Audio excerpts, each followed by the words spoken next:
Bonjour. État d'urgence, quel est l'état du droit? Le retour de l'état d'urgence sanitaire pour un mois par un décret du 14 octobre.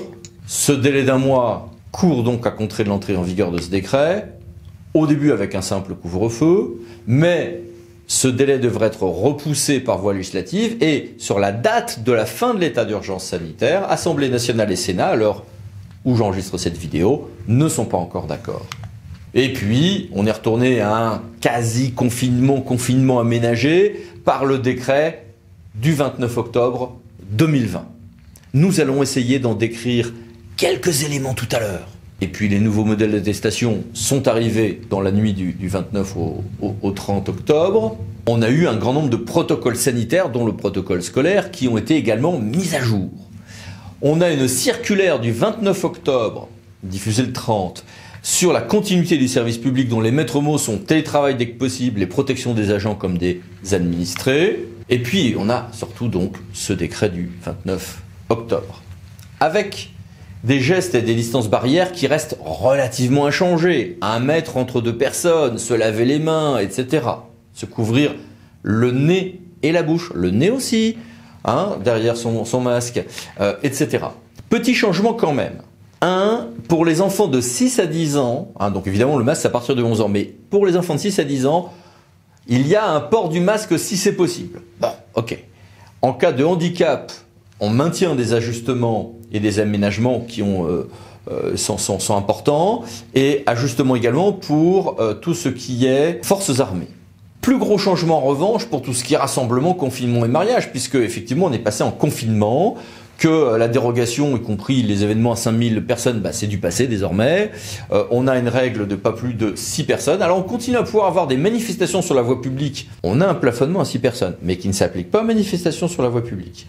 En revanche, ça s'applique dans toute une série de domaines. Et parmi les dérogations, il y a encore, par exemple, évidemment, les services de transport et autres. Mais il n'y a plus les mariages. Donc le plafonnement à 6 personnes s'applique aux mariages désormais. Et le préfet peut durcir ces mesures. Il y a toute une série de règles sur le transport maritime, fluvial et transport aérien, avec toute une série de dérogations au profit des croisières intra-européennes qui n'existent plus par exemple. Et pour les transports terrestres, il y a toute une série de règles plus strictes, dont voici ici le résumé. N'hésitez pas à mettre votre application en pause pour avoir le temps de lire tout ce que je vous présenterai à chaque fois en bloc. Pour la mise en quarantaine, globalement pas de changement.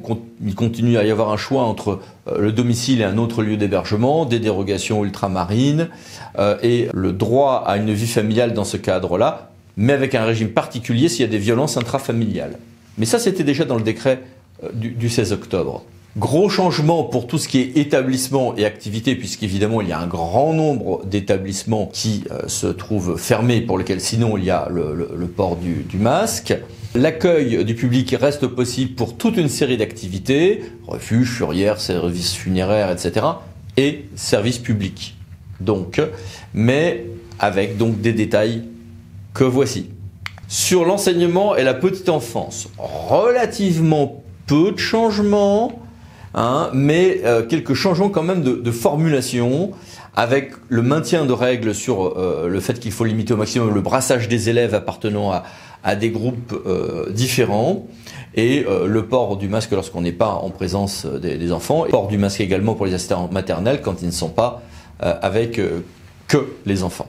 Sur les commerces, restaurants, débits de boissons, hébergements et marchés couverts, beaucoup de choses à dire. On y passerait la journée. J'ai mis beaucoup de choses en ligne, VK aussi. Je vous renvoie sur ce qui a été fait à cette occasion.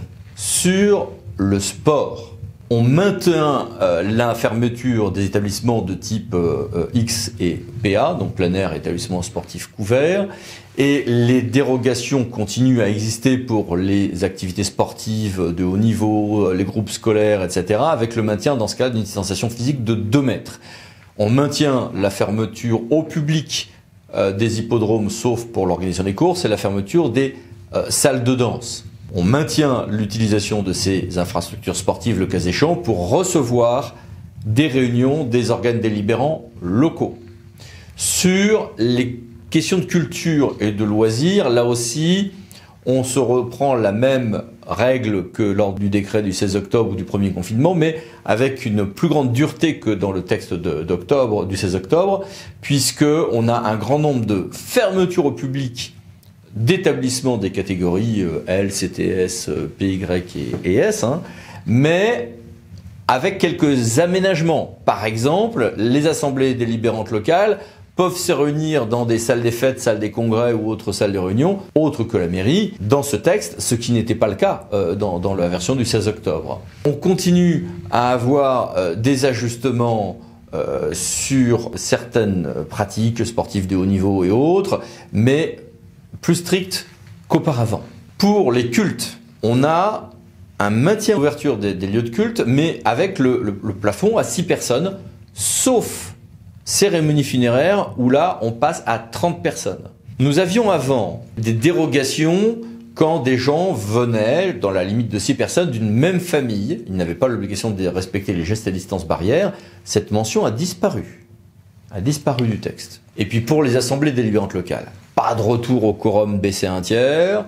Le régime dérogatoire en matière de visioconférence est fini et celui lourd de l'intercommunalité se met en place au 1er novembre, mais sur tous ces points, des projets de loi et des futures ordonnances vont régler les choses et probablement nous ramener à un régime proche de ce que nous avions dans le premier confinement. Probablement. C'est sur ces notes peu réjouissantes que je nous souhaite à tous bon courage pour tenir le coup, pour remonter la pente ensemble. Merci. À bientôt pour les 10 minutes juridiques. Parlando associé pour VK. Pensez à vous abonner juste après. À dans 15 jours. Merci, au revoir.